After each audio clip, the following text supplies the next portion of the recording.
시편 104편. 내 영혼아 여호와를 송축하라. 여호와 나의 하나님이여, 주는 심히 위대하시며 존귀와 권위로 옷 입으셨나이다.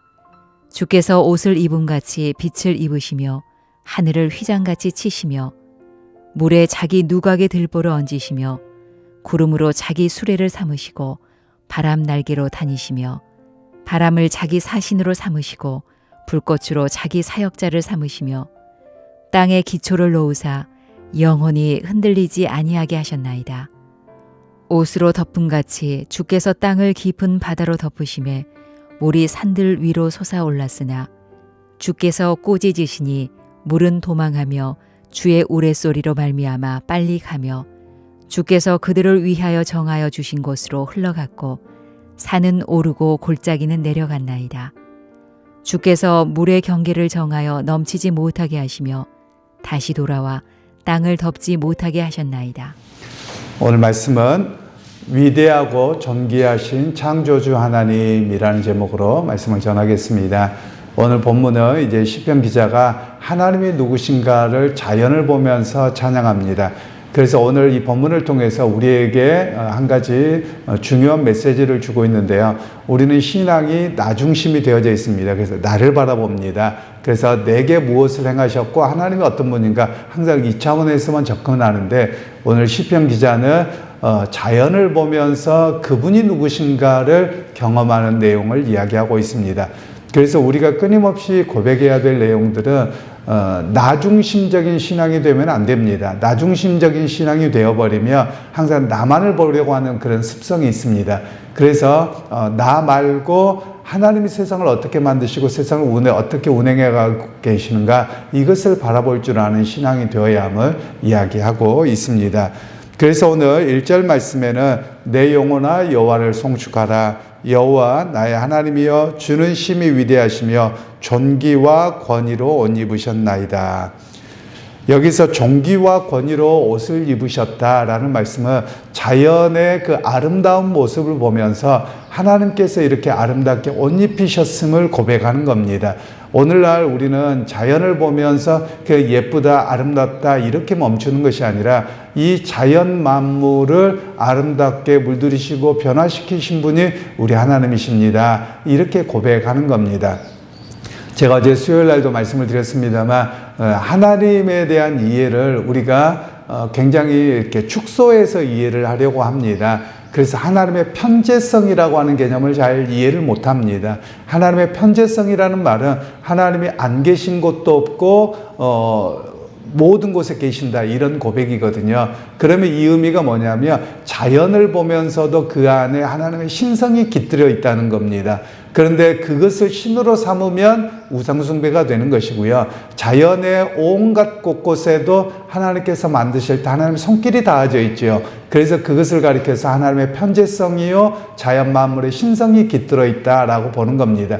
그래서 자연을 신적으로 섬기라는 게 아닙니다. 그 하나님이 만드신 해와 달과 별과 그리고 온갖 자연의 여러 가지 모습들 속에서 그 하나님이 만드심을 고백할 줄 알아야 되고, 그 안에 하나님께서 만들어 놓으신 법칙이 있구나, 이런 것을 고백할 줄 아는 것이 오늘 시편 기자의 고백이었고, 또한 오늘 우리의 고백이 되어야 함을 말씀하고 있는 것입니다.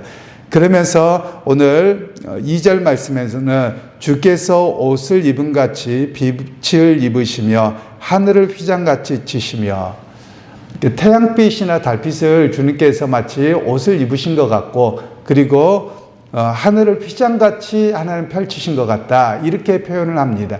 그러니까 자연을 보면서 모든 것을 하나님과 연관시켜서 이해하고 있는 그 시를 우리에게 말씀하고 있습니다. 그런 의미에서 광활한 하늘과 바다, 땅 이런 곳을 바라보면서 하나님을 묵상한다는 겁니다. 이게 굉장히 중요한 신앙입니다. 우리의 신앙이 제가 너무 나중심이 되어져 있다는 말씀이 뭐냐면, 우리가 기도하고 내 문제를 해결해 주시고 나와 함께 하시고 동행하신 하나님, 그게 틀렸다는 게 아닙니다. 그 신앙도 맞습니다. 그런데 거기에만 머물러 있어서 우리의 신앙이 조금은 한쪽으로 치우친 감이 있다는 겁니다. 그래서 신앙의 깊은 이들은 자꾸 자연을 바라보는 겁니다.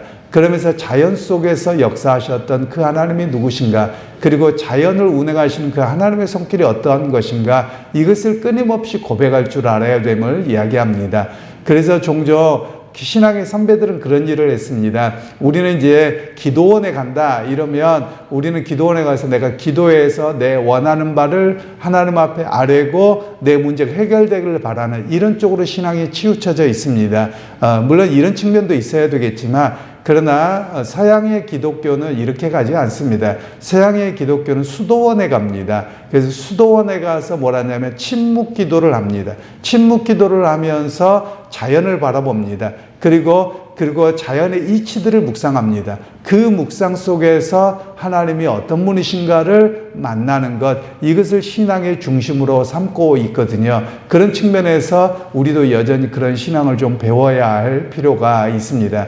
그래서 제가 우스갯소리로 또 진심도 담아져 있습니다만, 우리 교회 동산이 있어서 그냥 조용히 올라가셔서 사람들하고 올라가서 그냥 이거저거 하는 거 말고 조용히 올라가셔서 좀 묵상 좀 해보십시오. 그러면 하나님이 어떤 분인가를 경험할 겁니다. 제가 그런 이야기를 하거든요. 핸드폰도 아예 놓아두고 이런 것들로부터 완전히 자기를 단절시켜서 하나님이 누구신가를 묵상하다 보면 그 하나님을 만나게 되거든요. 그래서 오늘 우리에게도 시편 기자가 그렇게 했던 것처럼 사실 우리의 고백도 그렇게 되어야 함을 이야기를 하고 있는 내용입니다. 그리고 이제 3절에는 물에 자기 누각의 들보를 얹으시며 구름으로 자기 수레를 삼으시고 바람 날개로 다니시며. 누각의 들보는 하늘의 거처를 이야기하는데요. 마치 시편 기자가 하늘을 보는데 누각이 하나님이 앉으시는 거처로 보이고, 그리고 마치 구름이라고 하는 것은 구름과 수레요, 또 바람 날개로 하나님이 운행하시는 것을 본다라는 겁니다. 여러분, 이런 신앙까지가 바라보기가 얼마나 쉽지 않겠습니까? 그냥 구름 예쁘다 뭐하다 이러고 마는데, 구름을 쳐다보면서 야, 하나님께서 저렇게 운행하고 계시는구나, 이걸 경험하게 되는 이 고백을 이야기하는 겁니다. 그러면 하나님이 실제로 뭐 구름 타고 다니시느냐, 뭐 손오공도 아닌데 뭐 이렇게 할 수 있겠는데, 우리가 고백하는 것은 그 구름과 모든 자연 만물도 하나님이 허락하시지 아니하면 변화가 없습니다.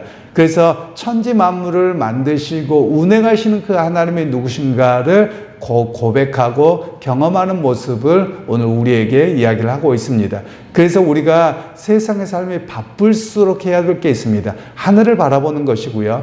그리고 산을 바라보는 겁니다. 그곳을 바라보면서 하나님께서 어떻게 오늘 하루도 운행하고 계시고 역사하시는가, 이것을 고백하는 것이 바로 우리의 신앙 고백이어야 함을 이야기합니다.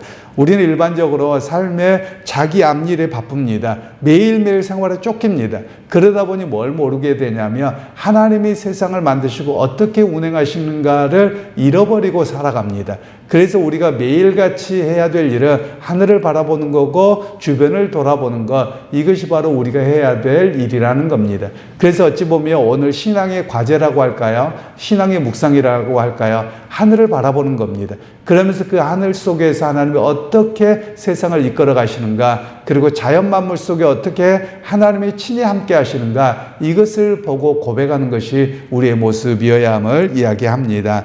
그리고 이제 4절에는 바람을 자기 사신으로 삼으시고 불꽃으로 자기 사역자를 삼으시며, 하나님께서는 바람과 불꽃을 당신의 사역자로 삼으신다는 겁니다.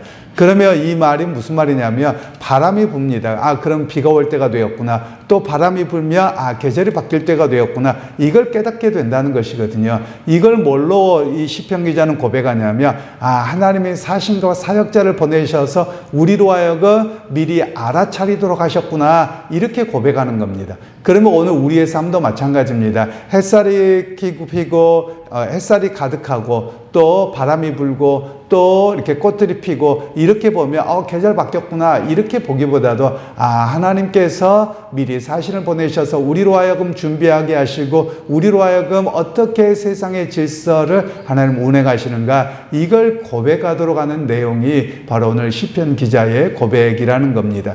그래서 여러분 지금 봄철입니다. 봄에 하나님께서 봄의 전령들을 보내셔서 우리로 하여금 수많은 것들을 깨닫게 하시고 또 은혜를 경험하게 하신 그 하나님을 노래하는 것이 우리의 모습이어야 함을 말씀합니다. 그리고 이제 7절 말씀에는 주께서 꾸짖으시니 물은 도망하며 주의 우레소리로 말미암아 빨리 가며, 이제 물소리를 들으면서 이야기를 하는 겁니다. 물소리가 크게 소리 나는 것을 보면서 하나님께서 꾸짖으신다 이렇게 듣는 겁니다. 사람들이 물 앞에 가면 두려워하죠. 왜냐하면 물론 잔잔한 물가는 상관없겠습니다만 우리가 그 폭우가 쏟아지거나 또는 비바람이 있거나 이러면 물소리가 굉장히 큽니다. 그럼 두렵다 이렇게 끝나는 게 아니라 하나님께서 이것을 통해서 우리로 하여금 경고의 메시지를 주시는구나 이걸 깨닫는 겁니다. 그럼 오늘 우리의 삶에서도 자연의 반란이라는 표현들을 이렇게 TV나 이렇게 시사 프로그램에서는 씁니다. 어느 지역에는 갑자기 메뚜기떼가 나타나서 난리가 나고 뭐 이런저런 모습들 있잖아요. 그럼 그걸 자연은 이렇다라고 볼 게 아니라 하나님께서 지금 우리로에게 경고를 내리시는구나 이렇게 들을 줄 알아야 됨을 이야기합니다. 그래서 우리가 경고만 듣고 끝나면 안 되고요. 경고를 듣고서 과연 우리는 어떻게 하나님께서 우리에게 맡기신 자연을 관리하고 어떻게 보존해야 되는가 여기까지 나아가야 됨을 성경은 말씀을 하고 있습니다. 그래서 결국 우리가 해야 될 일은 자연을 보면서 또 세계의 어떤 그 자연의 이치를 보면서 하나님이 누구신가를 고백하는 그 신앙까지 나가는 것이 우리의 모습이어야 함을 이야기하고 계시는 겁니다.